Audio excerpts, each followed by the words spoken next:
చేయలేము. ఇట్లనే అడ్డుపడుతూ ఉంటే ఎప్పటి చేయలేము. మీరే మాకు ప్రొటెక్షన్ ఇవ్వండి, ఇది మా పరిస్థితి అని చెప్పి మనం పంజాబ్ను ఉదాహరణగా చూపించవచ్చు, హర్యానా ఉదాహరణగా చూపించవచ్చు, ఢిల్లీను ఉదాహరణగా చూపించవచ్చు. కాలుష్యం తోటి దద్దరిల్లిపోతే 15 రోజులు అక్కడ మొత్తం సెలవులు ఇస్తుంటారు అందరికి.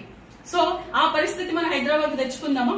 ఆల్రెడీ మొత్తం కాలుష్యం అయిపోయింది. ఇప్పుడు ఒక టెంపరేచర్ అవంతా కూడా పెరిగిపోయినాయి. మీరు చూడండి, పొద్దున పూట ఎండ అయితే సాయంత్రము వర్షం వస్తుంది, లేకపోతే గాలి వీస్తుంది. అంటే ఒక మిక్స్డ్ వాతావరణం ఆల్రెడీ మనకు హైదరాబాద్ లో వచ్చేసింది.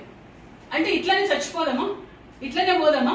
అంటే ప్రజలు ఏమన్నా గానీ ఎక్కడన్నా పోయి మనం రాజకీయాలు చేద్దామా? వాళ్ళ గురించి మనకు అవసరం లేదా? వాళ్ళ బాగు కోసం మనం చెప్పాల్సిన అవసరం లేదా? ఇదే ఒక ప్రజాప్రతినిధులుగా ఎమ్మెల్యేలు గాని ఎంపీలు గాని ఆసరా ఇవ్వాలి. ఒకటి ఇప్పుడు ఈ రోజు మేము మాట్లాడేది ఏంటంటే, ఈ రోజు మా అంబర్పేటలో ఉన్నటువంటి మూసీ రివర్ బెడ్ లో ఉన్న వాళ్ళు కావచ్చు నిర్దాక్షిణ్యంగా